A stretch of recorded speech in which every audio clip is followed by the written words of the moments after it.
Como un fiel seguidor del pastor José Manuel Sierra, percibo que este mensaje es un llamado poderoso y muy práctico para la vida cristiana. El pastor enfatiza que la fe verdadera no se queda en una simple mejora exterior, sino que debe producir un cambio profundo y real en el interior. Muchos pueden volverse mejores, dejar ciertos hábitos, pero todavía no han sido transformados de raíz. Dios no busca personas que solo se mejoren con sus propias fuerzas, sino corazones dispuestos a ser renovados por completo por su poder. Un punto central es la advertencia contra la mentalidad de víctima y la falta de madurez espiritual.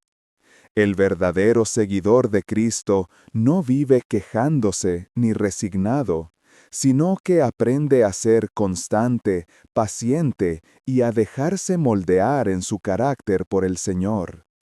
La Iglesia, como subraya el pastor Sierra, es el taller de Dios, donde Él nos pule a través de pruebas, correcciones y relaciones interpersonales.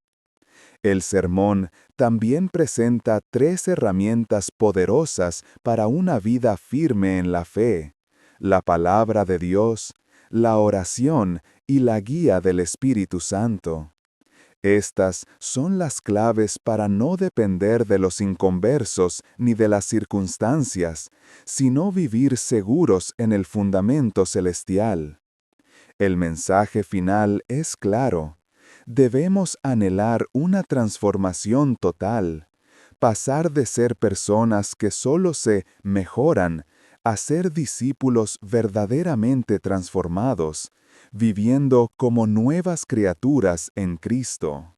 Llamar, para no complicarnos la vida, no poner títulos demasiado, ¿verdad?, rebuscados, educación cristiana. Qué bonito cuando hay un niño que está bien educadito, ¿verdad? ¿Sí? Como por ejemplo ellos ahora van a salir y van a ir a un parque, porque hoy hay algo especial para los niños, y como están tan educados, todos los niños van a salir en silencio, sin hacer ruido, ¿eh? Ustedes van a ver lo bien que van a salir ellos de la iglesia, sin hacer nada de ruido. Miren qué maravilla, miren qué maravilla. Algunos se despiden como si no vieran nunca más a la madre, ¿no? Ok. He conocido a muchos creyentes, créanme, a muchos creyentes que han sido víctimas de una mala enseñanza bíblica o espiritual. Muchísimos. Tengo un libro que lo compré hace muchos años que tiene un título más o menos así: El poder sutil del abuso espiritual. Es un libro tremendo donde se cuentan testimonios de creyentes que tuvieron la desgracia de caer bajo la cobertura o bajo el ministerio de personas que no les enseñaron lo correcto, más bien todo lo contrario. Una de las señales de los últimos tiempos, como bien saben ustedes, es que se extenderán y proliferarán falsas profecías, falsas enseñanzas, falsos maestros, etc. Y por eso, cuando venimos a los pies del Señor, yo considero que el primer año, sobre todo el primer añito, es clave para la vida de un creyente. La infancia marca para toda la vida. Créame que hay personas que todavía están sufriendo con la edad que tienen lo que recibieron o no recibieron durante el tiempo de su infancia. Porque ya digo, la infancia te marca para toda la vida. Y es curioso porque hay gente que cuando son ya grandes, lo único que recuerdan son cosas de la infancia. Porque la infancia como que no se termina de borrar de la mente de todos y de cada uno de nosotros. Y cuando somos pequeños somos como esponjas, ¿verdad? Que recibimos todo tipo de influencias, de enseñanzas, todo es nuevo. Nuestro cerebro, nuestro disco duro está virgen y ahí va entrando y entrando y entrando información. Y ya el Señor, cuando comenzamos esta obra hace ya unos cuantos años atrás, nos hablaba, nos preparaba acerca de que aparecerían por este ministerio, por esta iglesia, personas que vendrían heridos, maltratados espiritualmente hablando, carentes de una enseñanza sana, de una sana doctrina que trae madurez y trae estabilidad, ¿verdad? Y yo quisiera en esta tarde, empezando con esta serie sobre educación cristiana, que a la luz de las Escrituras, si tenemos que empezar de cero, empecemos de cero, pero que no sigamos siendo víctimas durante más tiempo de cosas que nos enseñaron mal y parece como que te perjudicaron y te dañaron de tal manera que parece que no terminas de despegar y no terminas de madurar. Ahora, observando a la gente después de tantos años, porque lo más difícil del mundo es trabajar con gente, créanme, he llegado a la conclusión de que algunas personas no es que no quieran ser buenos cristianos, ni se me pasa por la cabeza que con nosotros se congrega gente que no quieren crecer, que no quieren madurar. De verdad, créame que ni se me pasa por la cabeza. Pero yo observo que a veces la falta de madurez y la falta de crecimiento como persona afecta negativamente tu falta de crecimiento como creyente. Es decir, tú trasladas tu orgullo, tus complejos, tus ataduras, tus limitaciones, etcétera, etcétera. Tú trasladas todas las debilidades y carencias de tu carácter a tu relación con Dios. Y por eso muchas veces hay personas que no terminan, por así decirlo, de despegar, porque lo que hay que arreglar es un problema del carácter. No es un problema tanto de tipo espiritual, donde hay que orar y atar y reprender, etcétera, etcétera, sino es un problema a veces de carácter. Y hasta que ese problema, ese desequilibrio, ese desajuste de carácter no sea solucionado, tú no vas a ser mejor cristiano de lo que eres como persona. Si tú como persona eres una persona inconstante, digamos, ¿crees que como cristiano vas a ser más constante? Pues tampoco, no. Si tú como persona, digamos, tienes problemas de puntualidad, tienes problemas de falta de compromiso, no eres una persona seria, no eres una persona estable, emocionalmente hablando, eres una persona que cualquier cosa te afecta, cualquier cosa te deprime, enseguida pierdes los nervios, la paz, el gozo, todo eso cuando tú te conviertes al Señor, lo vas a trasladar. Y te va a costar, y observo que hay cristianos que les cuesta muchísimo, muchísimo mantener la victoria. Les cuesta muchísimo ser estables, constantes, firmes. Y son como por temporadas, ¿no? De repente lo ves una temporada que lee la Biblia, que se congrega, que incluso hasta dice que quiere servir al Señor y prepararse para servir al Señor. Lo ves dentro de un mes o 2 meses, si es que lo ves, y te lo encuentras deprimido, ya no lee la Biblia, ya no tiene ganas de congregarse. ¿Qué es lo que le pasa a esa persona? ¿Será un demonio? ¿Será un problema de tipo espiritual? La mayoría de las veces el problema es que la gente inmadura, irresponsable, superficial, vive en su relación con Dios como realmente en el fondo de su corazón ellos y ellas son, ni más ni menos. Y podría ponerle muchos ejemplos bíblicos, permítame solamente ponerles un ejemplo. El apóstol Pablo o Saulo de Tarso, como primeramente lo conocemos según la Biblia, era una persona que era muy perseverante en aquello en lo que se proponía. Es decir, él entendía que él tenía que hacer todo lo posible para impedir que aquella secta, aquel grupo, que después se les llamó en Antioquía por primera vez cristianos o mesiánicos o los ungidos, él entendía que él como rabino judío, él tenía que impedir que ese grupo creciera y se extendiera por la faz de la tierra. Y él se lo tomó tan en serio, pero tan en serio, que en su ignorancia, en su sinceridad equivocada, era capaz de viajar a naciones extranjeras, como lo encontramos en el libro de los Hechos, para ir a perseguir a esta gente y llevarlos a Jerusalén y forzarlos a renegar de Cristo. Porque él entendía que ese era su deber. Y él estaba sinceramente equivocado. Como hay muchísimas personas que son sinceros en lo que hacen, pero la sinceridad no es el patrón, no es la guía No es el principio en el cual tienes que basar tus decisiones. Porque esas personas que se ponen explosivos en el cuerpo, sí, pueden ser tremendamente sinceros, pero es una sinceridad que los va a llevar a ellos y a los que están a su alrededor a la muerte. Luego, si basas única y exclusivamente tus decisiones en base a lo sincero que eres, te puedes equivocar y puedes ir directamente al infierno. Y te puedo asegurar que el infierno va a estar plagado de gente que fue durante la vida muy, pero que muy sinceros. Pero la sinceridad no salva. La sinceridad te puede llevar a la ruina.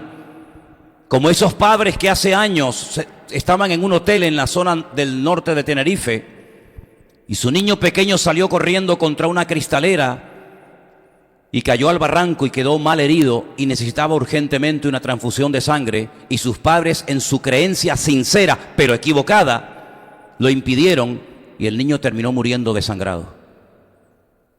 No se puede cuestionar la sinceridad de esos padres, pero sí se puede analizar que esa sinceridad estaba basada en algo equivocado, y lo equivocado te lleva siempre a la destrucción. Solamente la verdad te hará libre. Si tú hoy no eres libre de la atadura que te domina, si tú no eres libre de lo que tú sabes que te domina, es porque tú todavía no has experimentado la verdad en tu vida. Porque la verdad tiene un poder liberador. La verdad dice que trae libertad. Cuando tú no eres libre es porque hay una mentira que se ha apoderado de tu vida, de tus pensamientos, de tus emociones, de tus sentimientos, etcétera, etcétera. Y entonces tu vida está girando en torno a una mentira. Y por eso no eres libre. Y Cristo ha venido para traer libertad a los cautivos y vista a los ciegos y a proclamar el año de la buena voluntad del Señor, dice la Biblia. ¿Cuántos dicen amén? Ahora, el primer principio que vamos a compartir en esta tarde dice así, y lo vamos a poner ahí en la pantalla para que ustedes lo puedan leer y puedan, incluso los que quieren, tomar nota. El primer principio dice así: no permitas que el inconverso decida por ti. Me gustaría que lo pudiéramos leer todos en alta voz. No decidas que el inconverso decida por ti. Claro, la mayoría de ustedes trabajan con gente inconversa. La mayoría de ustedes dependen de gente inconversa, entre comillas, para poder vivir. El sueldo que recibes te lo paga un inconverso. La casa que alquilas te la alquila probablemente un inconverso. El coche que has comprado probablemente se lo has comprado a un inconverso. Y la mayoría de las decisiones que vas a tomar a lo largo de tu vida giran en torno a personas que no son creyentes y son inconversas. O incluso sabe Dios qué cosa más. El apóstol Pablo nos enseña que nosotros tenemos otro modelo de vida. Y nosotros no podemos decidir o vivir en base a lo que los inconversos hagan o dejen de hacer. Tenemos tres elementos fundamentales para poder vivir vidas cristianas victoriosas. Pero eso no solamente me funciona a mí porque yo soy pastor, sino son tres elementos, tres instrumentos que están a disposición de todos los creyentes sobre la faz de la tierra. Y uno de esos elementos es la palabra escrita de Dios. ¿Cuántos dicen amén? Segunda de Timoteo 3, versículo 16. Segunda de Timoteo capítulo 3, verso 16. Podemos abrir un poquito la puerta de afuera, por favor. Escuchen bien este texto porque es muy interesante, porque aquí vas a encontrar todo lo que tú vas a necesitar a lo largo de tu vida y de tu relación con el Señor. Y dice así: toda la escritura es inspirada por Dios y útil. ¿Para qué? Para enseñar, para redarguir, para corregir y para instruir en justicia. Fíjate las cuatro funciones de la palabra escrita del Señor. Dice que es útil, y es útil, como dice aquí, para enseñarnos, para corregirnos, para instruirnos, a fin de que el hombre de Dios sea perfecto, completo, enteramente preparado para toda obra de Dios. Tú tienes a la luz de las Escrituras que ir siempre por delante. Tú tienes la palabra de Dios por escrito, el mapa, la brújula de Dios la tienes en tu mano 24 horas al día.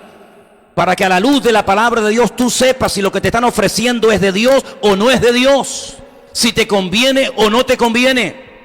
Si tú pones tu presente y tu futuro en las manos del inconverso, el inconverso, permítame la expresión, siempre barrerá para casa. El inconverso no está interesado en tu progreso, en tu desarrollo espiritual. Al inconverso no le interesa si puedes o no puedes venir a los cultos. Al inconverso no le interesa si llegas a tu casa reventado, cansado, alegre, triste o deprimido. Al inconverso no le interesa si te pegas más horas fuera de tu casa que con tu familia disfrutando de la vida. Al inconverso lo único que le interesa son sus propios intereses. Y por eso hay momentos, hermanos, que las ofertas del mundo, como decía nuestro hermano el domingo pasado, la comida del mundo no es la que a ti te conviene. Y por eso la palabra de Dios te tiene que guiar e instruir y dirigir en todo momento para que sepas si eso que quieres hacer, si eso que te están ofreciendo, si esa puerta que aparentemente es de Dios es una trampa a corto plazo y al final se te va a volver en tu propia contra. No puedes poner tu vida en las manos de los inconversos. Algunos de ustedes, tal vez sus esposas o sus maridos, no son convertidos. Y tú no puedes depender de lo que él diga. Si él no quiere venir al culto, pues nadie viene al culto. ¿Por qué? Porque él ha decidido no venir al culto. Pues si no quiere venir, que no venga. No, pero es que él es el que tiene el coche, pues coge la guagua.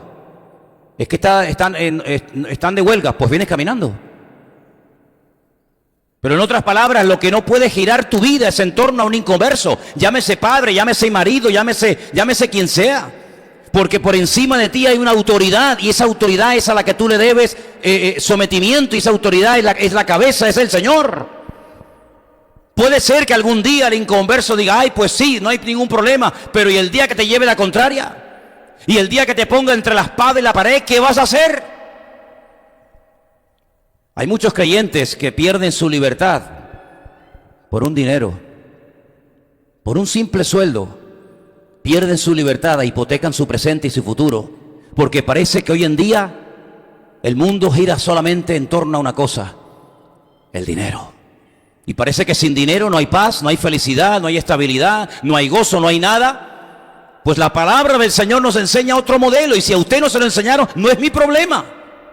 La palabra de Dios dice, el Señor es mi pastor y nada me faltará. Y si eso es verdad, o se cumple o no se cumple. Y si es verdad que Dios suple, pues que me supla. Y si es verdad que Dios me abre puertas, pues que las abra. Pero no podemos ir por la vida tocando por aquí, tocando por allá, llamando aquí, llamando allá, esperando que los inconversos decidan por nosotros. Discúlpeme si esto choca frontalmente contra tu modelo de vida. Pero como yo les he dicho en multitud de ocasiones, yo no estoy aquí para reírle la gracia a ustedes. Yo estoy aquí para enseñarles lo que dice la palabra de Dios. Y la palabra de Dios dice, no te preocupes por la comida, no te preocupes por el vestido. Pero Señor, si la comida y el vestido es prácticamente el 90% de nuestras preocupaciones cotidianas, ¿qué vamos a comer? ¿Qué vamos a vestir? Sin embargo, el Señor te da una salida diferente. Claro, y aquí entra el factor de la fe, evidentemente. Buscad primeramente. ¿Ves cómo lo sabes? ¿Veis cómo lo sabéis?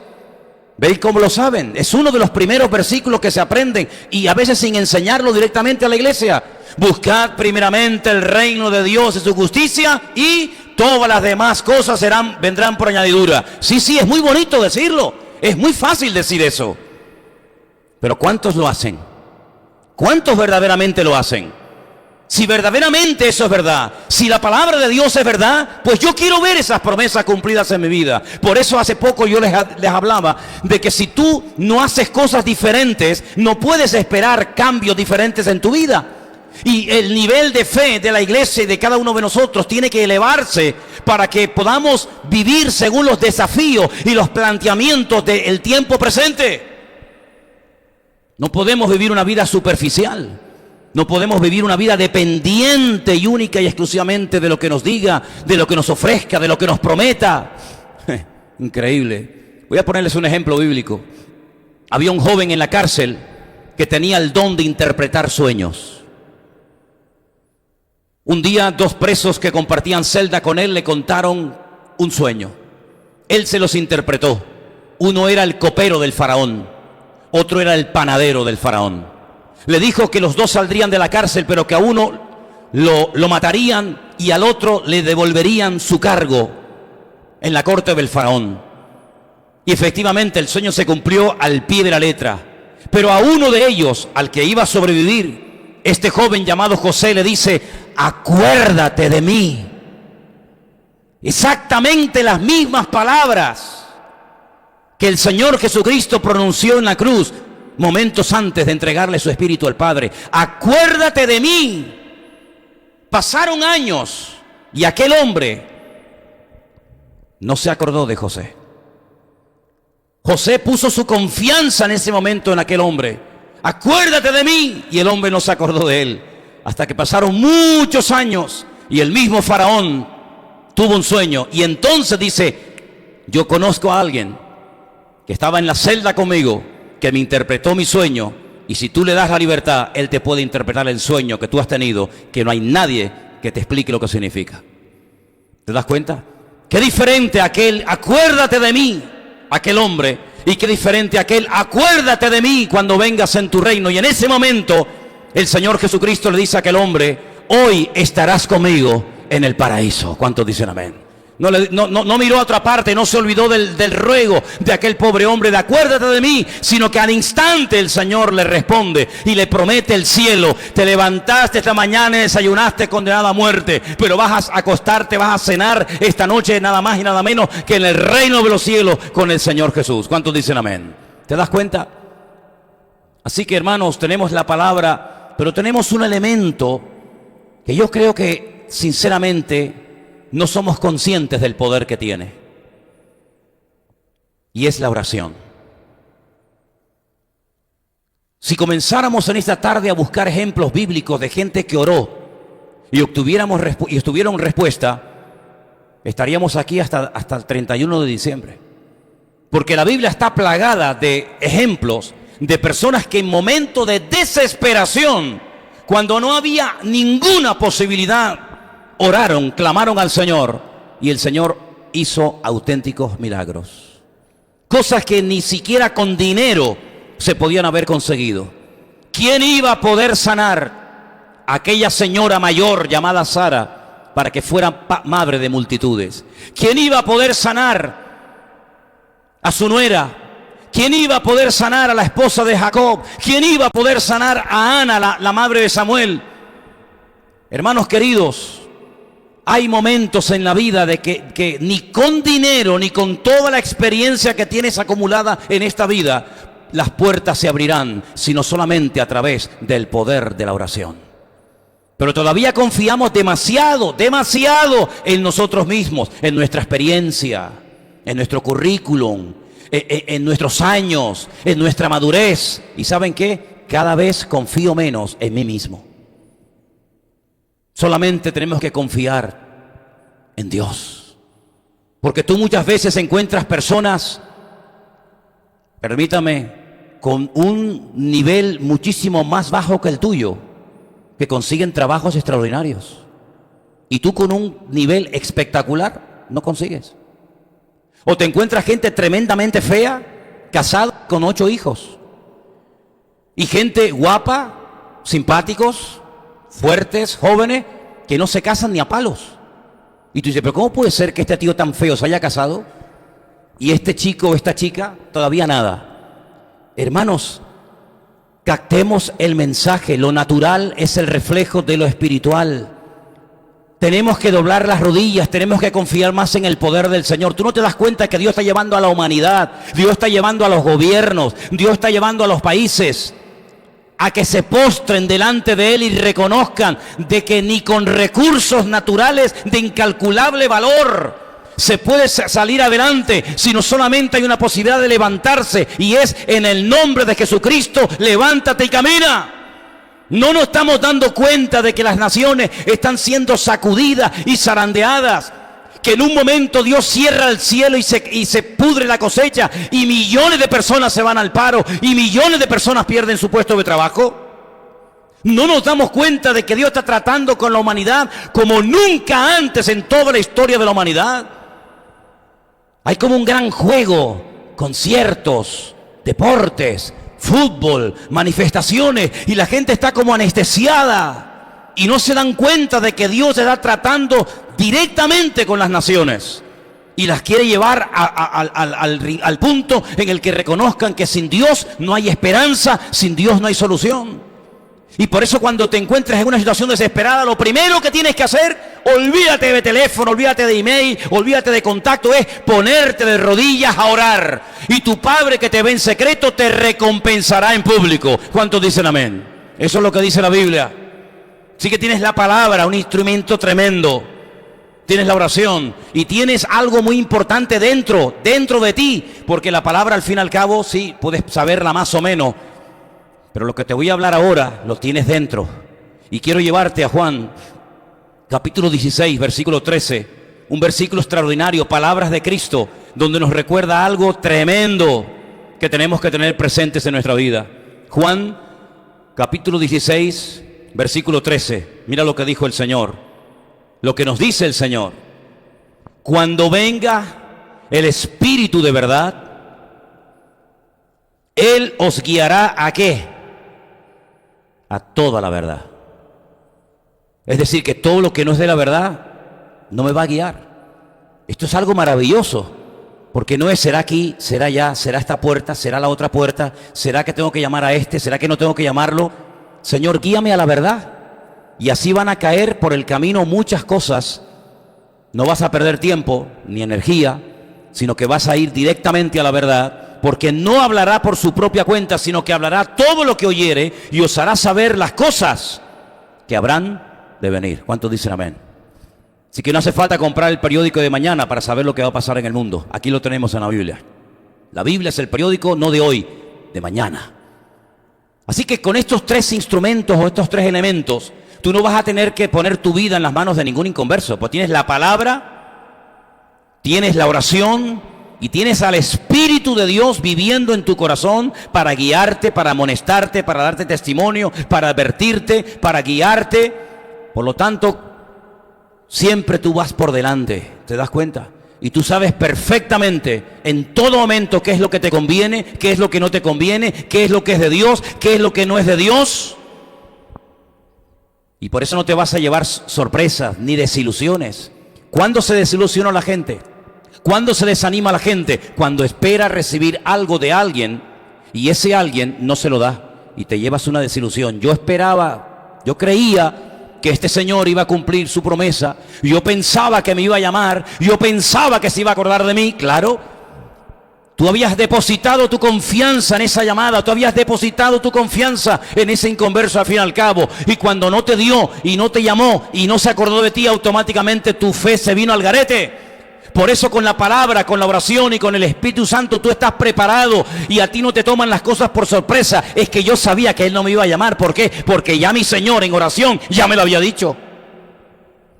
Y por eso te vas a llevar sorpresas, pero no desagradables, todas agradables. Porque cuando te venga una bendición, entre comillas, sin esperarla, ya el Señor la había preparado. Porque el Señor siempre va delante de sus hijos. Y Él tiene bien cuidado de todos y cada uno de los detalles de tu vida. ¿Cuántos dicen amén?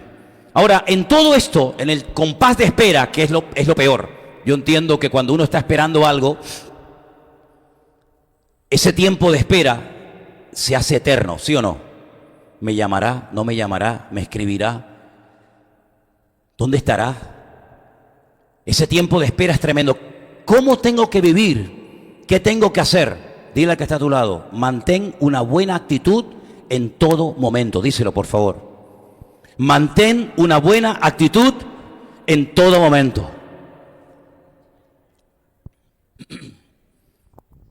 Si empiezas a quejarte, si empiezas a lamentarte, si empiezas, hermano, a decir tonterías, puedes perder la bendición de Dios.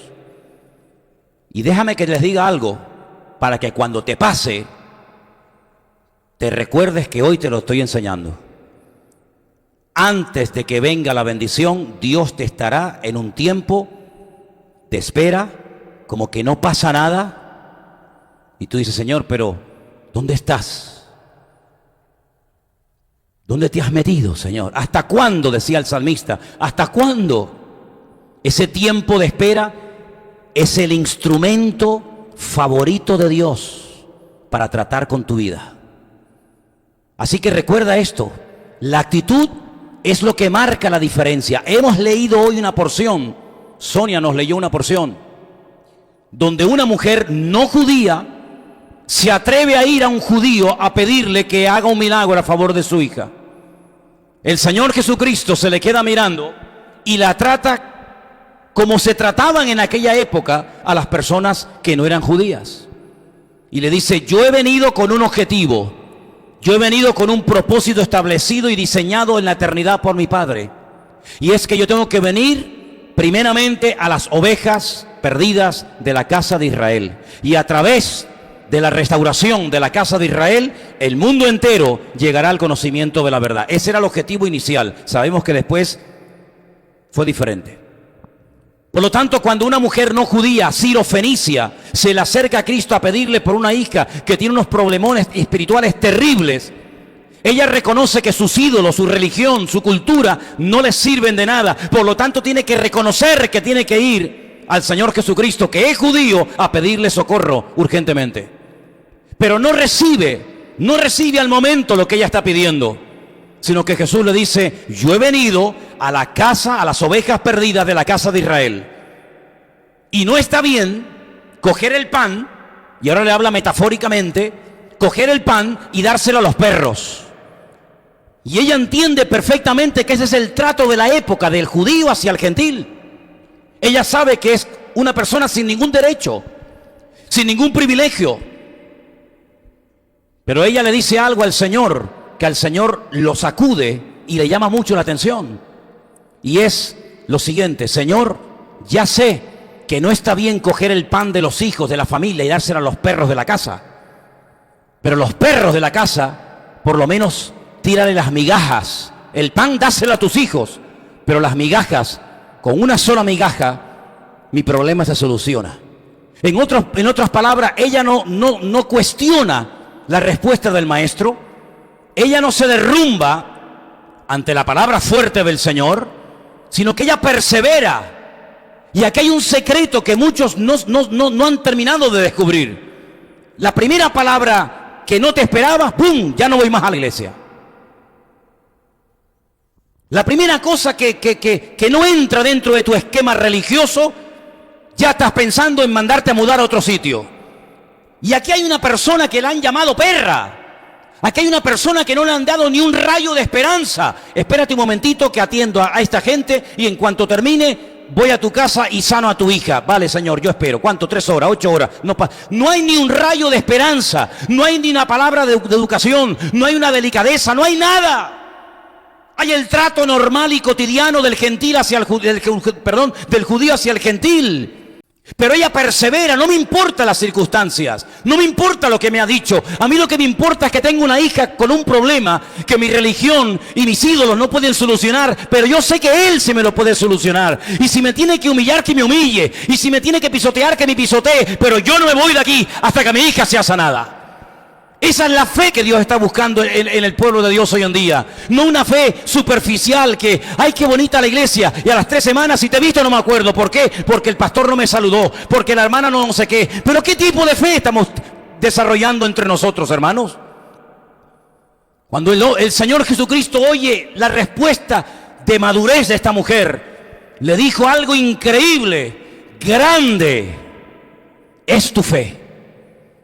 Notó que la fe de esa mujer mal encaminada era una fe potencialmente poderosa.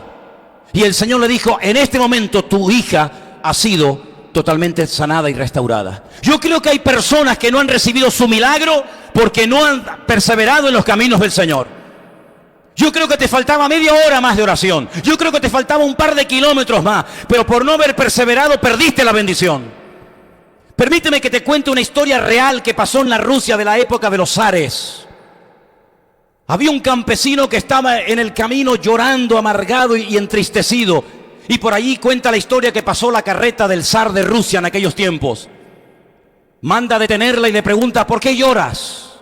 Y le dice: porque no tengo tierra para sembrar. Soy agricultor y no tengo tierras.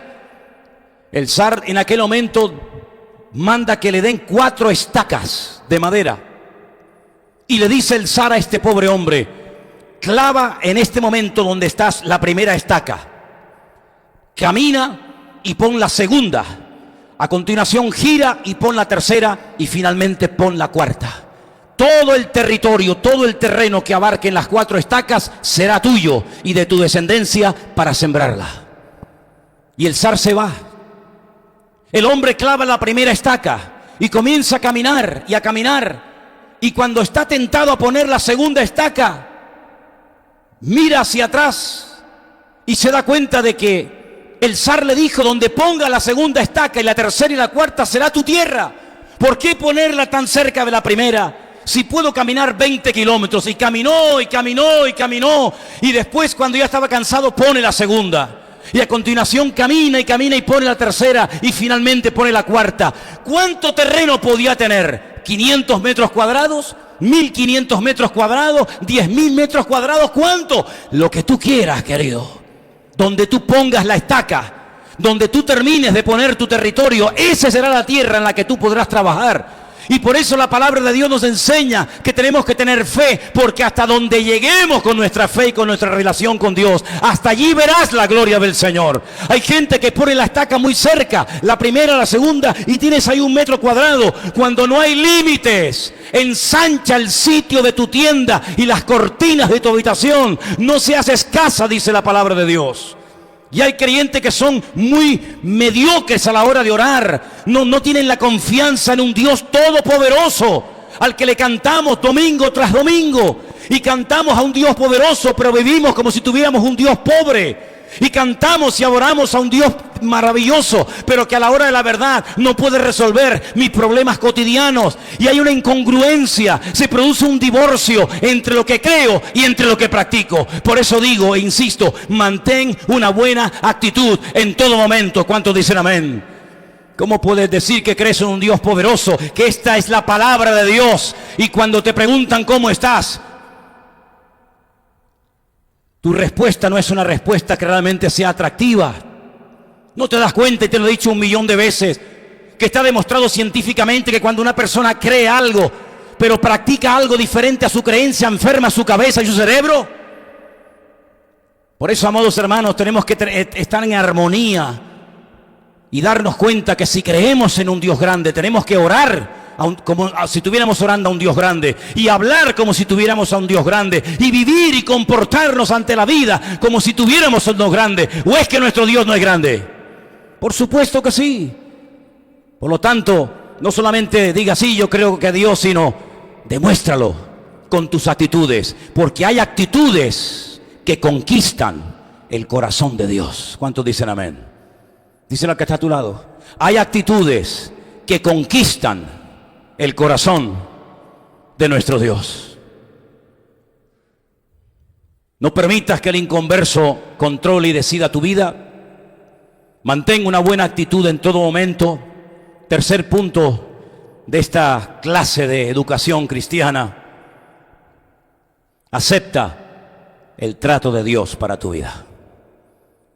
Algunos dicen: ¿por qué me está pasando lo que me está pasando? ¿Qué por qué? Porque Dios quiere. ¿Tú eres cristiano?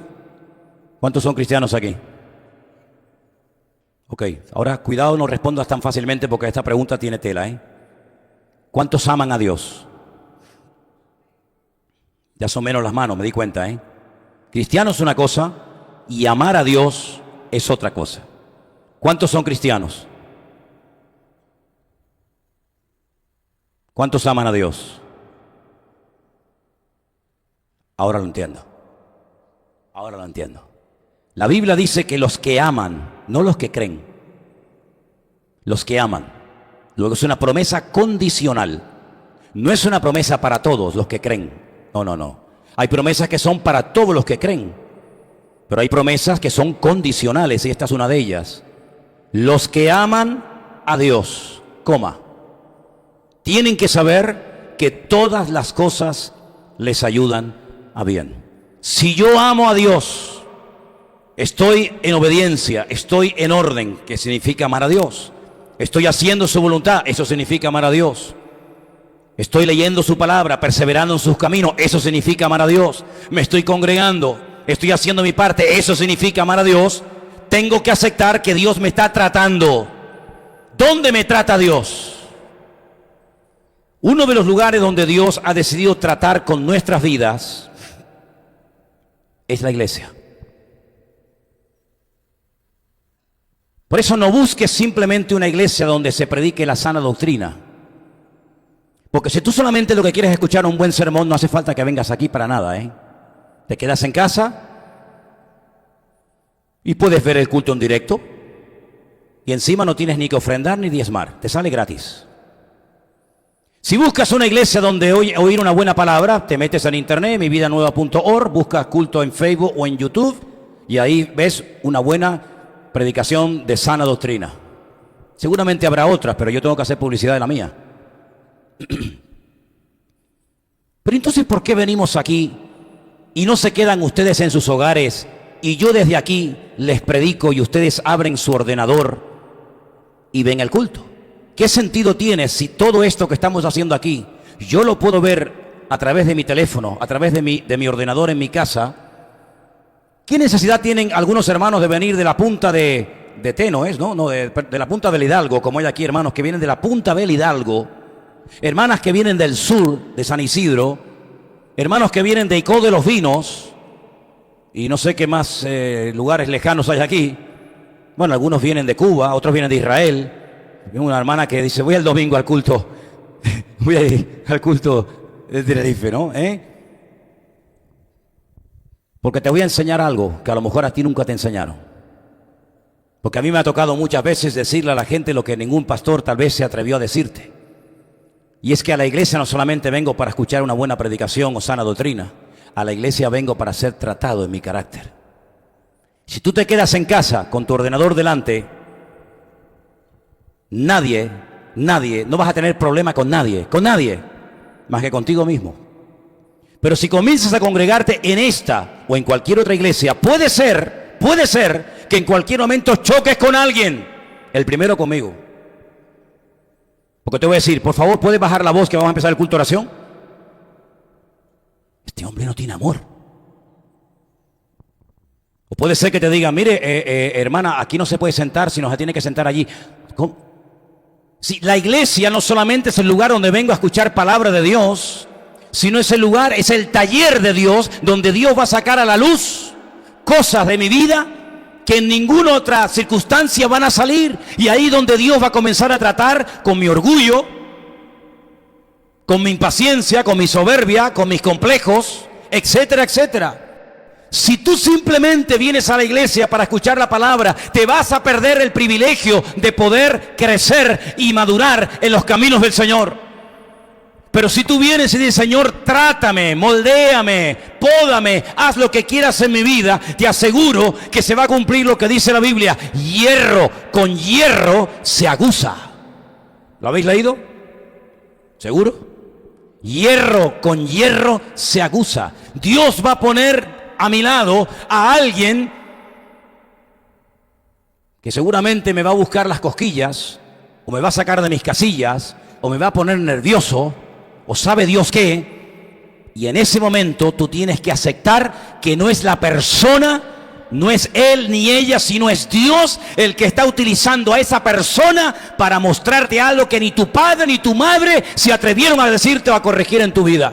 Y esa es una de las funciones fundamentales de esta congregación, ayudarte a crecer como persona, porque si no creces como persona, me temo que como cristiano serás uno del montón y un cero a la izquierda.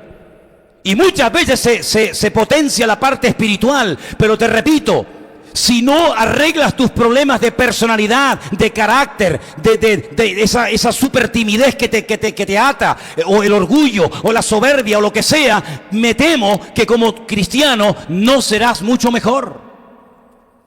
Por eso la iglesia es el taller de Dios y tienes que aprender, y este es el punto que te quiero dar ahora, que cuando estés siendo tratado, no te quejes. ¿Cuántos dicen amén? Dile a que está a tu lado, por favor. Hoy estamos molestando mucho al de al lado, pero no te quejes, por favor. No te quejes, por favor. ¿Ustedes, hay alguien que tenga aquí calor? ¿Alguien tiene calor? No. ¿Ves? Yo tengo calor. ¿Pero qué saco quejándome? ¿Se va a ir el calor quejándome? No, tengo aquí un montón de focos encima de mi cabeza y me temo que los voy a tener que aguantar hasta que termine el culto. ¿Qué sacamos quejándonos? Perder bendición, perder gozo, perder victoria, perder paz y encima poner mal a la persona que está a mi lado. No hay nada peor que una mujer casada que se está todo el día quejando a su marido. No hay nada peor para una mujer casada que un marido que se esté todo el santo día quejando, ¿sí o no? Los amenes van según lo que digas. Hay una cosa que guste, como amén. Hay una cosa que no tal, la gente como que, sí, está haciendo hoy un mensaje muy interesante. Hay como olas, así como olas, ¿no? Como picos, ¿no? Ahora lo que le vas a decir al que está a tu lado es muy fuerte, pero se lo vas a decir. Dile, ponte así. Dile, no vayas de víctima por la vida. Ay, amigo. No vayas de víctima por la vida. ¿Sabes que hay gente que le gusta ir de víctima por la vida?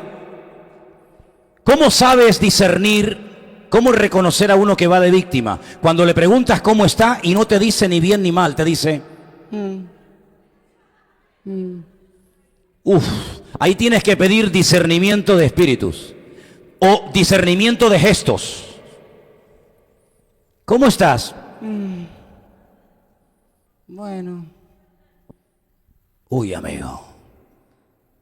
No me imagino a mi Señor Jesucristo así, No me imagino a Cristo por la mañana levantándose temprano y Pedro, Santiago, Juan o cualquier discípulo. Señor, ¿cómo estás hoy? Hoy me van a criticar mucho. Hoy los fariseos se van a meter mucho conmigo. Hoy los saduceos me van a dar caña. No me lo imagino así al Señor. Permítame, no me lo imagino así. No me lo imagino así. Hermanos, nosotros tenemos que desterrar de nuestra vida el espíritu de víctima, porque aquí la única víctima inocente que sacrificaron por mí fue al Señor Jesucristo, el Cordero de Dios, para que Él, siendo rico, empobreciéndose por nosotros, nos enriquezca a todos nosotros con gloria, con poder y con victoria. Quejarnos y de víctima, ¿por qué? Cuando la Biblia dice, y no lo digo yo, que somos más que vencedores. Somos real sacerdocio, somos nación santa, somos pueblo adquirido por Dios para anunciar las virtudes de aquel que nos llamó de las tinieblas a su luz admirable. ¿Cómo voy a ir de víctima si la Biblia me prohíbe ir de víctima? Si la Biblia me declara vencedor y me declara, hermano, hijo de Dios. Por lo tanto, ir de víctima no tiene ningún sentido. Tienes que aprender a descubrir lo oculto en lo revelado. A ver cómo se come eso. Ponlo ahí. Descubrir lo oculto en lo revelado. Tenemos la revelación de la palabra y tenemos la vida natural en la que nos movemos. La vida natural en la que nos movemos es una sombra de la vida espiritual. ¿Vale? La Biblia dice que las cosas que ocurrían en el Antiguo Testamento eran sombra de lo que iba a ocurrir en el Nuevo. Bien, el mundo natural es un reflejo de lo que muchas veces está ocurriendo en el mundo espiritual. Todo este desorden, esta corrupción, este desmadre que hay, es la causa directa de que el mundo espiritual está siendo sacudido como nunca antes en la historia. ¿Saben por qué? Porque en el mundo angelical, en el mundo donde se mueven los ángeles, los serafines, los querubines y los demonios y el mismísimo Satanás, saben y perciben perfectísimamente que los tiempos se están acortando y que Cristo viene muy pronto. Y por eso Satanás lo que está haciendo es sacar toda su artillería y asustando al mundo e incluso a algunos creyentes, haciéndonos creer que esto se ha ido de madre y que el mundo va a ir de mal en peor y que los cristianos tenemos que meternos en cueva porque no tenemos nada que hacer. Pues no, señor. La Biblia dice que la gloria postrera que experimentará la iglesia será mucho mayor que la gloria primera que experimentó la iglesia primitiva. En otras palabras, sí, es verdad que la maldad se multiplicará, pero también dice la Biblia que los que perseveren hasta el fin, esos serán salvos. Y nosotros no somos de los que claudicamos ni tiramos la toalla ante la primera crítica, ni ante la primera mirada, ni ante el primer mal gesto, sino que aprovechamos eso para crecer, para madurar y para acercarnos mucho más al Señor. Se aprende más llorando y sufriendo que riendo. Lo que se aprende llorando no se olvida nunca. Y si no, pregúntale a una hermana el parto. No lo olvidan nunca. De hecho, muchas veces he ido a lugares y las hermanas se ponen a hablar de cómo fue, de cómo no fue, que el niño salió, bueno, sí, que entró no, si no salió, ¿no? Y salió, porque es un dolor que te marca para toda la vida, pero es un dolor que trae el gozo de haber podido parir y traer una criatura a este mundo. Y en la vida cristiana, lo que se aprende riendo se olvida rápido. Pero lo que se aprende con lágrimas y con dolor y sufrimiento, no lo olvidas en tu vida. Yo no entiendo cómo hay gente que va a las iglesias a reírse. Hay iglesias que son auténticos circos, donde la gente va a reírse. Y sin embargo, las iglesias a lo largo de la historia eran lugares donde la gente iba y eran quebrantados y lloraban por la exposición de la palabra de Dios. Y los pecadores eran conmovidos al arrepentimiento, no a la risa ni al desmadre, como lamentablemente hoy en día encontramos muchísimos circos. Ahora, en todo esto que estoy hablando, yo quiero que tengas permanentemente a dos personajes en tu cabeza, por favor. Y a partir de hoy, hasta que terminemos esta serie de principios de educación cristiana, quiero que leas todo lo que puedas sobre el personaje de José y todo lo que puedas sobre el personaje de David, por favor. La historia de José te la encuentras en el libro del Génesis, toda está en Génesis, ¿vale? Y la historia de David te la encuentras a partir de Primera de Samuel. Empápense de la historia de esos dos personajes, José y David, David y José.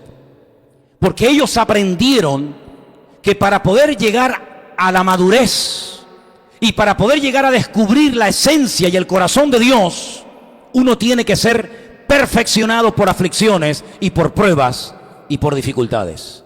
Ellos no rehuían del trato de Dios. Ellos entendían que si quieres madurar, tienes que pasar por el taller de Dios.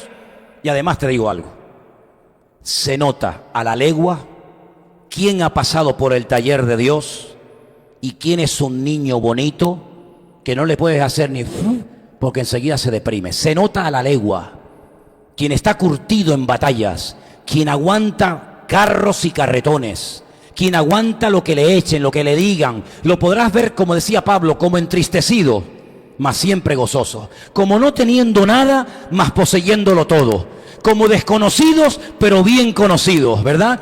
Pues, hermanos, esas experiencias que se aprenden en el trato, en la lágrima, en el valle de sombra y de muerte, en la angustia, en la soledad, en la persecución, en la calumnia, en la mentira, en la incomprensión, esas lecciones son las que maduran al creyente y los que lo elevan a una altura y a una dimensión espiritual que es la que Dios está buscando en estos últimos tiempos. Y quiero terminar compartiendo el último digamos, principio.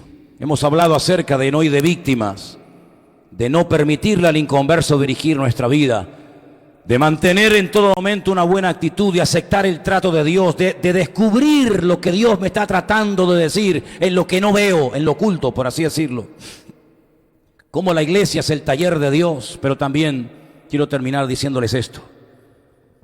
Mejorar no es lo mismo que cambiar. Y yo noto que hay gente que ha mejorado, pero no han cambiado. Cuidado. Se cuenta la historia de un hombre que vivía más abajo de un primer suelo, de un primer piso. Y la humedad del jardín le tenía la pared de la casa llena de humedad, ratones, cucarachas, insectos se le metían en la casa porque vivía por debajo del nivel de tierra. ¿Qué es lo que hacía? Compraba botes de Flea y echaba Flea a diestra y a siniestra para las hormigas, para las cucarachas, para los insectos. Ponía trampas para que no le entraran ratones ni ratas. Ponía una especie de mallas o de redes para que se quedaran ahí pegados los bichos para que no entraran en la casa. Y de vez en cuando parece que las cosas cambiaban, pero no era verdad. las cosas habían mejorado, pero no habían cambiado. Toda la vida iba a tener que estar con la misma historia, con el flea, ¿verdad? Con la red para que no entren los bichos, rascando la pared y volviendo a pintar, rascando la pared y volviendo a pintar, porque mejoraba la situación, pero no cambiaba nada. Hasta que un día alguien le dijo, ¿y por qué no te cambias de piso? En vez de vivir allá abajo, ¿por qué no te vas arriba al ático, al más alto? Y cuando ese hombre trasladó su vivienda y sus muebles y su familia a lo alto del edificio, se dio cuenta de que no hacía falta ni red, ni pintar, ni flea, ni nada, porque no solamente había mejorado su nivel de vida, sino que había cambiado. Había cambiado. Y yo te pregunto a ti esta tarde, como creyente, ¿tú estás mejorando o estás cambiando? Pregúntate eso seriamente, porque hay gente que mejora, ya no dicen palabrotas, ya no beben, ya no hacen aquello o lo que sea, han ido mejorando, pero el Señor no quiere una iglesia de buenos chicos y de buenas chicas, educaditos, perfumaditos, bien arregladitos, chicos buenos, sino el Señor lo que quiere es una iglesia que se deje cambiar y se deje tratar por su palabra y por su poder. Los que mejoran no es que dejen el pecado los ha dejado a ellos. El que cambia, el pecado no los deja, ellos son los que dejan el pecado. Los que mejoran siempre tienen que estar a la defensiva, porque no saben por dónde va a venir la próxima tentación. Parece que están bien, pero como no han cambiado, solamente han mejorado, lo que están siempre es a ver por dónde me ataca el enemigo. Los que cambian no le tienen miedo al enemigo, sino es el enemigo el que le tiene miedo a ellos. No viven asustados, viven como cabeza y no viven como cola. Y una de las cosas que tenemos que comenzar a decirnos y a decir en alta voz: yo soy libre en el nombre de Cristo Jesús. Yo soy libre y voy a cambiar porque le doy la autoridad y le doy la libertad a mi Señor y me pongo bajo su cobertura para que me cambie. Y si me tiene que machacar, que me machaque. Y si me tiene que podar, que lo haga. Pero estoy dispuesto no solamente a mejorar mi palabra, mis actitudes, sino estoy dispuesto a cambiar, a ser una persona completamente diferente. Porque dice la Biblia que los que estamos en Cristo no hemos mejorado. Hermano, yo como persona, como inconverso, si lo fuera hoy, no he mejorado lo más mínimo, Créame que hoy sería más inconverso que lo que era antes, porque ahora encima sé pecar más que antes. Yo no he querido mejorar, yo lo que quiero es cambiar. Y cuando el Señor te cambia, dice que las cosas viejas pasaron. Todo es hecho nuevo, es nacer de nuevo. Y eso es la que a veces la gente no entiende, que no es simplemente venir a la iglesia al culto el domingo a la tarde. Hombre, si tú estás aquí, ¿a quién se le ocurriría aquí hacer cosas malas? A nadie, porque el mismo ambiente es propicio para que te portes bien, para que no hagas tonterías. Pero ¿y cuando sales de este ambiente? Ay, amigo, cuando no te ve nadie, cuando estás solo, a las 3 de la madrugada, ¿qué estás viendo? ¿Qué estás tocando? ¿A dónde vas? Has mejorado, pero no has cambiado, amigo. Y lo que queremos con estas clases que empezamos hoy, con estos estudios de educación cristiana, es cambiar radicalmente. Algunos han cambiado de país, gloria a Dios. Otros han cambiado de iglesia. Otros han cambiado de aspecto físico. Pero lo que queremos es cambiar por dentro. Porque si no cambiamos por dentro, por mucho que cambiemos por fuera, a donde vayamos nos seguimos llevando nuestros problemas y nuestras debilidades. Lo que queremos es cambiar radicalmente, ser una persona completamente diferente y ser la persona para la cual el Señor permitió que yo naciera y llegara hasta el día de hoy, hasta este punto de mi vida. ¿Cuántos dicen amén? Cierra tus ojos, por favor, vamos a orar. Comenzamos hoy estas clases, estos principios de educación cristiana. Seguiremos, Dios mediante, cada domingo hasta que Dios lo permita. Y lo que queremos en esta tarde, con la ayuda, por supuesto, del Señor, es decirle: Señor, cámbiame, Señor, cámbiame. No quiero estar una buena temporada y otra igual. No, yo no quiero estar así, yo quiero cambiar completamente. Eso es arrepentimiento, ¿sabes? Cambio de dirección, no solo cambio de actitud, cambio de dirección. De tal manera que ahora comienzo a aborrecer el pecado.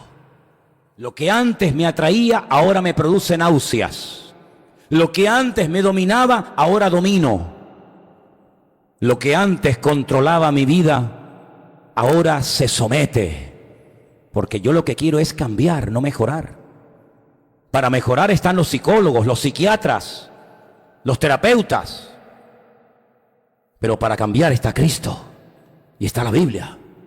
Y si lo que tú buscas es mejorar, bueno, pero si lo que tú buscas verdaderamente es cambiar y convertirte en un discípulo de Cristo, hay un largo camino, hay un proceso largo y arduo, estrecho, poco frecuentado, nada popular, pero seguro te va a conducir al corazón de Dios. ¿Quieres cambiar? ¿O quieres ser simplemente un buen hombre, una buena chica, una buena mujer? Yo quiero cambiar, porque el Señor ha venido a cambiarnos. Y por eso en esta tarde, a la luz de tu palabra, te doy gracias, Señor, porque sé que se puede cambiar.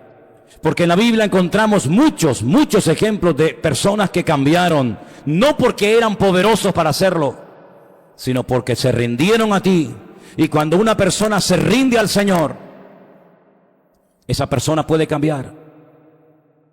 Esa persona puede levantarse sobre las adversidades de la vida y reírse del pecado en su propia cara, porque ahora ha entendido que ninguna condenación hay para los que están en Cristo Jesús, Señor nuestro. Ya no camino, ya no pienso, ya no deseo como antes, ahora he cambiado. Y por eso, lo que antes me dominaba, lo que antes me atraía, ya no me seduce para nada. Porque ahora me quiero parecer a Cristo y estar más tiempo con Él y hablar como Él y pensar como Él y sentir como Él. Y por eso en esta tarde, Señor, te pedimos que con estos principios tú nos vayas cambiando cada día, Señor. Cámbiame, Señor. Renuévame, Señor. Como dice la alabanza, ya no quiero ser igual. Pon en mí tu corazón, Señor. Transfórmame, renuévame. Aleluya, Jesús. Quiero que la iglesia esté orando en esta noche. Ahí donde están sentados. Quiero que todos mantengan sus ojos cerrados. Yo quiero que en esta tarde medites y le pidas al Señor, Señor, yo quiero cambiar. Yo quiero cambiar, Señor, en mi forma de ver la vida.